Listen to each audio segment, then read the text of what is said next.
Greetings, ladies and metalgents, and welcome to this latest edition of Tales from Outer Space, where I take stories from across the internet and read them for your entertainment.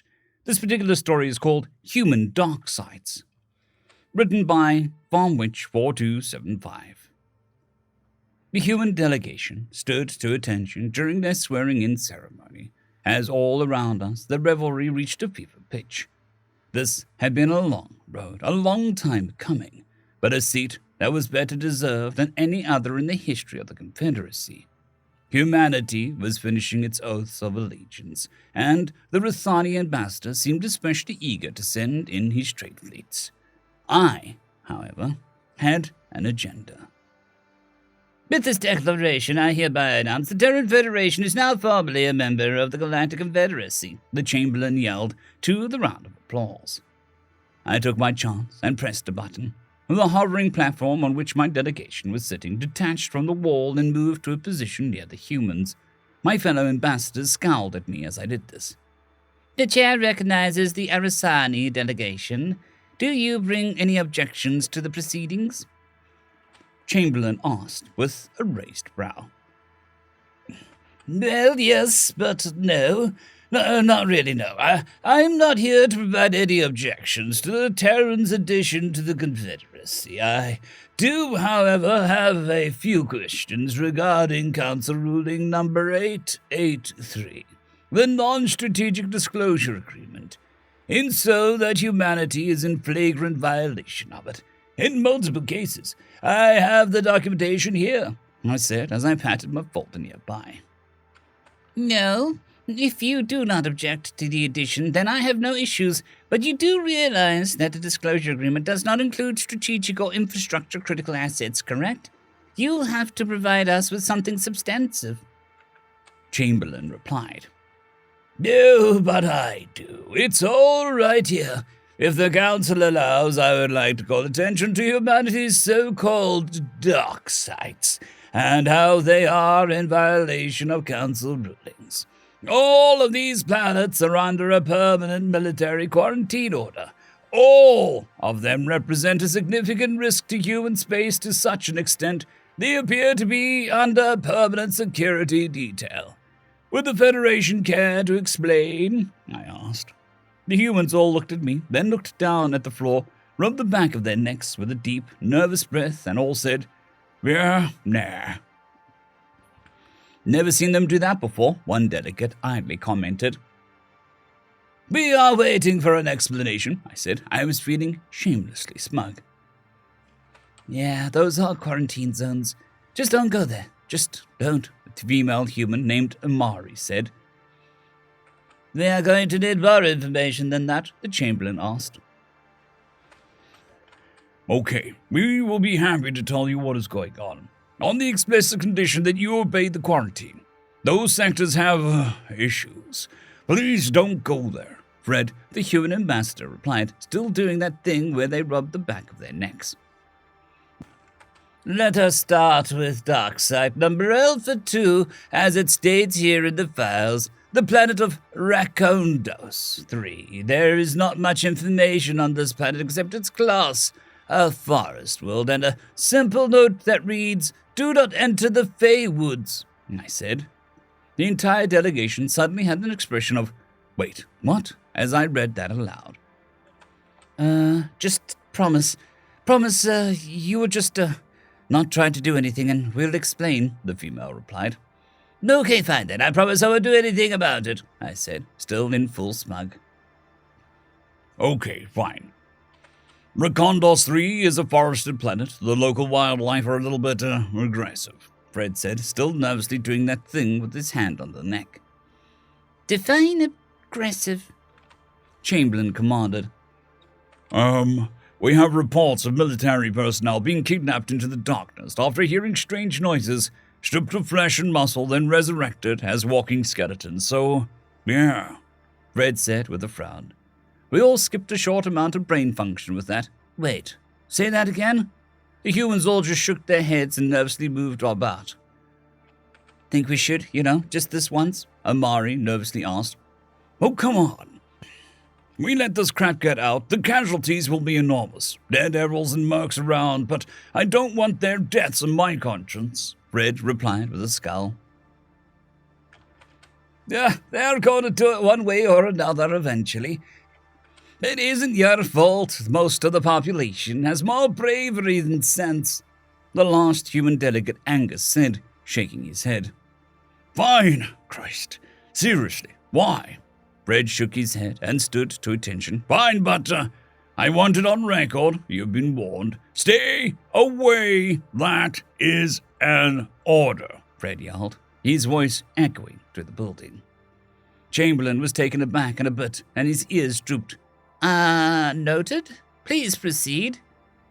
My sector of the galaxy had a little issue with the precursor race that once lived there.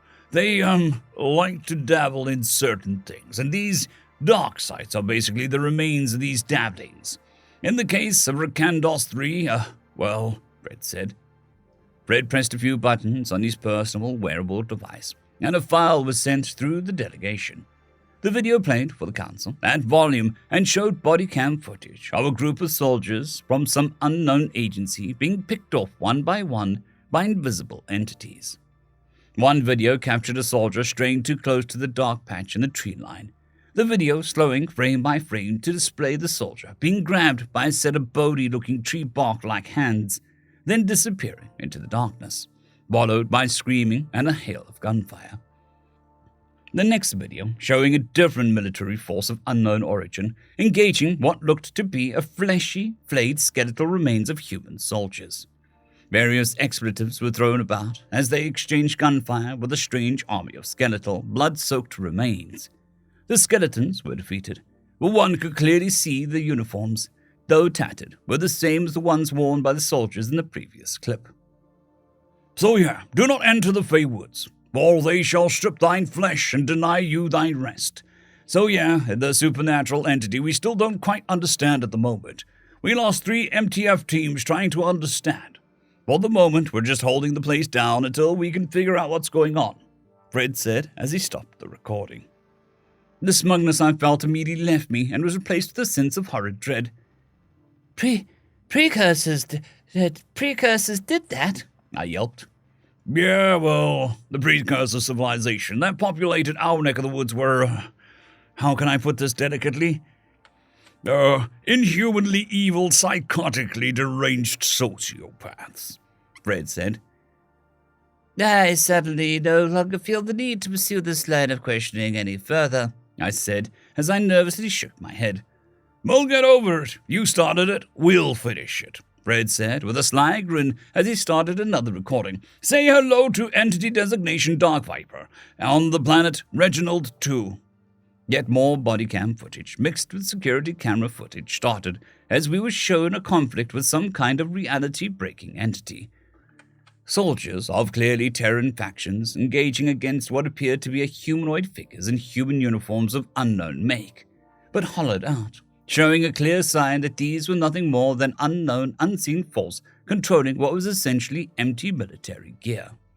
A camera panned up to show various multi-thousand-ton boulders, rocks, vehicles, and other strange items, including a battleship casually floating around in the air above them as the battle continued. The video continued, showing a full-scale modern armed conflict with these living uniforms and ordinary human soldiers, though the humans were making decisive strikes considering how fragile their opponents seemed to be. Dark Viper is a super or paranatural entity of unknown origin, presumed to be a psionic entity in control of the planet that takes control of uniforms, military hardware, and wages war on local occupants. All civilians have long been evacuated, and the planet is now in a state of constant war with Entity Alpha. Call sign Dark Viper repeatedly resurrects several months after being killed by MTF response teams. The entity is extremely hostile and has the capacity to involuntarily warp the fabric of reality around its being and effectively become a threat to any craft within the planet's radius, as it has a tendency to yeet building-sized rocks at passing starships. Do not approach, Fred said, again unable to wipe the smug grin off his own face. Before the delegation could respond, yet another video started. This one only 30 seconds long. This one a short video. Once again, body cam footage of a human soldier being grabbed by a strangely shaped, grotesque, fleshy beast monster the size of a house. Then having his entire epidermal layer ripped off him before his top half is eaten by the beast. The freshly torn off flesh is discarded. Then the camera, presumably from a dead soldier, captures the sight of the skin itself starting to move about, as it appears to have been possessed by some other unnatural entity. The freshly removed skin crawls towards the nearby structure and attaches itself to the building. Then a montage begins where the progress of the house becoming living flesh plays out. Entity call-sign Flesh Beast is a hostile paranatural biohazard that exists on planet Arceus 4. Do not approach. It wants to steal your skin, Fred said. By this point, the entire council was shocked, flabbergasted, terrified, horrified, whatever descriptive adjective that you could use to describe terror. We were it. Faces were frozen in an expression of abject horror. Fur stood on end. Some delegates were hiding under the chairs. Please, stop, I meekly asked. Nope, your dumbass brought it up. Here, have one more, Fred yelled as he started yet another recording. This one was from multiple perspectives, including a news camera crew during a mass civilian evacuation. Soldiers were barely holding their ground as a massive horde of humans with missing arms, legs, pieces of torso and parts of body, missing, covered in blood or blown away, shambled towards them. The image changed to a soldier screaming in terror as he pulls the pin on a grenade. The camera clearly shows the shambling horde tearing him apart and chewing on him as he goes down, only for the screaming to stop when the grenade went off. The camera changes again to find the group of soldiers holding off a swarm of these creatures called zombies, while trying desperately to protect a civilian convoy. It got worse, as we saw the sight of some oddly shaped fleshy monstrosity leap towards the soldier, grab him, then repeatedly slam his face into the ground. The monstrosity is then blown to pieces by a cannon shell. The noise causes a huge howl to be heard in the background, followed by a swarm of these zombies. Entity from planet New Havana is a highly infectious viral strain that causes brain hemorrhaging, turning its victims into living dead whose only purpose is to feed or spread the infection. Larger strains are caused by genetic mutation that turns the victims into horrible tank-throwing monstrosities. This is what we call a zombie outbreak. The entities infected appear to operate on a pseudo-hive mind, making avoiding or controlling them incredibly difficult, Fred said. Okay, enough, we get it. Please, for the love of God, stop, I yelled, unable to take any more. So yeah, now that that's out of the way, please follow the instructions and do not enter. At least until we figure out how to make it go away, Fred said, still very smug. What do you mean, stay away?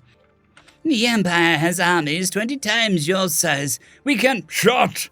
We appreciate your offer, but this is our burden to bear, thank you. Besides, thanks to this nonsense, it might be over sooner than expected, Fred said with a shrug. What do you mean? Why did that sound so... ominous? I asked. Well, some of us are idiots. We don't see this as a danger. We see it as a challenge. Your request here basically exposed all of this to the general public. Daredevils, mercenaries, freaks, anarchists, etc. You've basically just opened the floodgates to people who don't abide by the law. To basically walk straight into the gates of hell with a raised middle finger, Angus replied with a smug grin. Is there any precursor tech that you can perhaps reverse engineer to fix this insanity? One delegate asked. Oh, hell no. If you picked up a thing that did that, would you want to see how it worked? I wouldn't. We came across most precursor tech and we thought, oh, hell no. And all the tech we find from our strange predecessors has been quarantined for later study. We aren't going to do jack with that shit until we know that we can beat it first, just in case. You know how it is, so yeah. Ariana replied in turn. So basically, what we're saying is, don't worry about it. The entire delegation gasped. The human said the words, the 4 fateful words that terrified every non-human to the core. When a human says don't worry about it, That's when you know something is seriously wrong. The 4 fateful words, that specific sequence, sent half the delegation into full panic. Most of them, including myself, choosing to run or find somewhere to hide. Humans scratched their heads in bewilderment at that sight. "What did I do?" Fred asked. "I don't know. Want to get lunch?" Ariana replied with a shrug.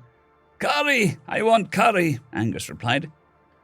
"You always want curry, Angus. We're getting a burger," Fred said. "Curry burger." "Why are all you humans so nonchalant about this ungodly entities tearing you apart?" I yelled from behind my shelter. "Because we've been through worse. We got this. It'll just take some time. Don't worry about it," Red said as the delegation went off to a casual lunch. End of story. I would just like to thank the T5 supporters: Bushmaster117, Casper Arnholtz, Draxzoon WRE, Elijah Silvercross, Gray, John Carrington, and Severin Cerberus. Thank you very much.